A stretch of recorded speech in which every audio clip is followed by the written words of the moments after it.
ప్రభునందు నాకు అత్యంత ప్రియమైనటువంటి వాళ్ళారా, మన ప్రభువును రక్షకుడినైనటువంటి యేసుక్రీస్తు వారి యొక్క శుభనామములో మీ అందరికీ నా హృదయపూర్వకమైన శుభములు వందనములు తెలియజేస్తున్నాను. ఉదయకాల సమయంలో దేవుని వాక్యాన్ని ధ్యానం చేసుకుందాము. ఈరోజు వాక్య ధ్యానము కొరకు మనం తీసుకున్నటువంటి లేఖన భాగము సామెతల గ్రంథము 19వ అధ్యాయము 17వ వచనం చదువుకుందాం. బీదలను కనికరించేవాడు యెహోవాకు అప్పించువాడు, వాని ఉపకారమునకు ఆయన ప్రత్యుపకారము చేయును. ఆమేన్. దేవుని నామమునకు మహిమ కలుగును గాక.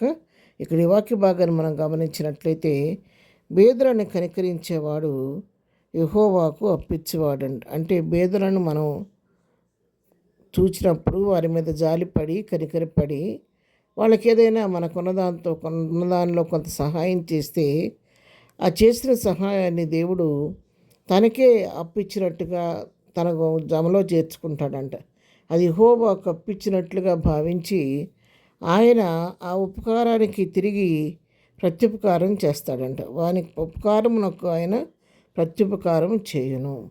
ఏదైతే బీదలకు మనం సహాయం చేసామో మనం సహాయం చేసేది బీదలకే కానీ దేవుడు దాన్ని తన జమలో రాసుకొని దేవుడు మనకు ప్రత్యుపకారం చేస్తాడంట. కాబట్టి ఎప్పుడు కూడా బీదల విషయంలో మనం ప్రేమ కలిగిన వారిగా, జాలి కలిగిన వారిగా, కనికరం చూపించేవారిగా ఉండాలి. ఎందుకంటే బీదలు అనేసరికి సమాజంలో అందరి వారిని చాలా చిన్నచూపు చూస్తూ ఉంటారు, తృణీకరిస్తూ ఉంటారు, హెళంచిస్తూ ఉంటారు, పరిహాసంగా మాట్లాడుతూ ఉంటారు, దూరంగా పెడుతూ ఉంటారు.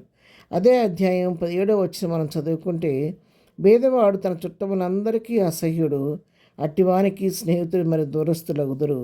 ఎవరైతే బీదలుగా ఉంటారో వారికి చుట్టాలందరికీ అతను అసహ్యుడిగా ఉంటాడంట.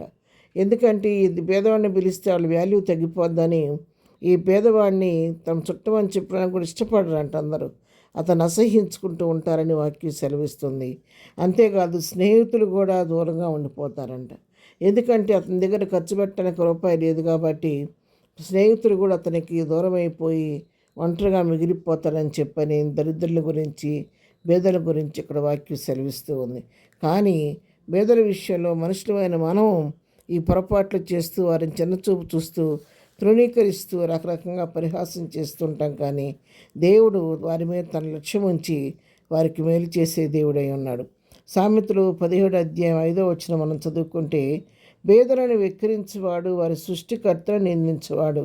చూడండి, ఎవరైనా బేదలను వాళ్ళు బేదలు అని చెప్పి వెక్కిరిస్తే అది ఎవరిని వెక్కిరించినట్టు తెలుసా? పరమ తండ్రి అయిన దేవుణ్ణి, మన సృష్టికర్తనే వెక్కిరించినట్లు అంటే.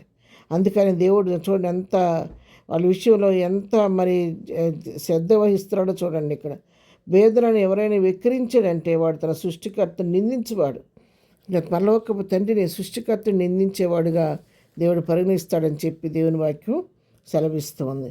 అదేవిధంగా సామెతల గ్రంథం 14వ అధ్యాయం మరి 31వ వచనం మనం చదువుకుంటే, బేదలను కనికరించేవాడు ఆయనను ఘనపరచేవాడు.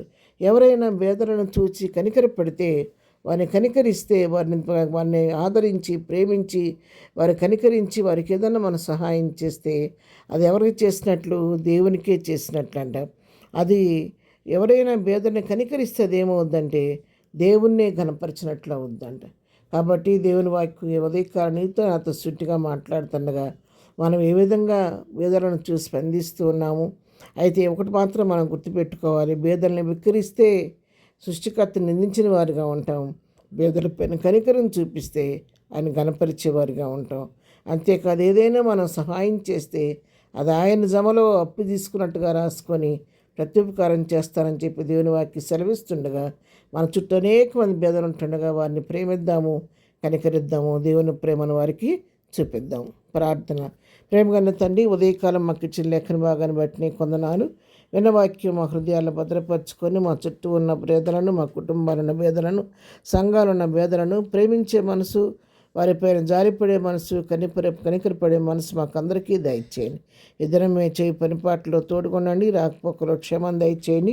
ఈ దినం బర్త్డే మ్యారేజ్ చేసుకుని బిడ్డలను దీవించి ఆశీర్వదించండి. బలహీనలు ముట్టి స్వస్థపరచండి, దుఃఖం నుండి వారిని ఓదార్చండి, సమస్యల నుండి వారిని విడిపించండి. ప్రభా, బేదలందరినీ కనికరించండి. ప్రతి వారి పట్ల నీ కృప విస్తరింపు చేసి దినదీవులతో నింపు నడిపించమని యేసు నామములో ప్రార్థించడి పొందుకొని ఉన్నాము తండ్రి. ఆమెన్. ప్రభు కృప సదాకాలం మనందరికీ తోడే నడిపించునుగాక. ఆమెన్.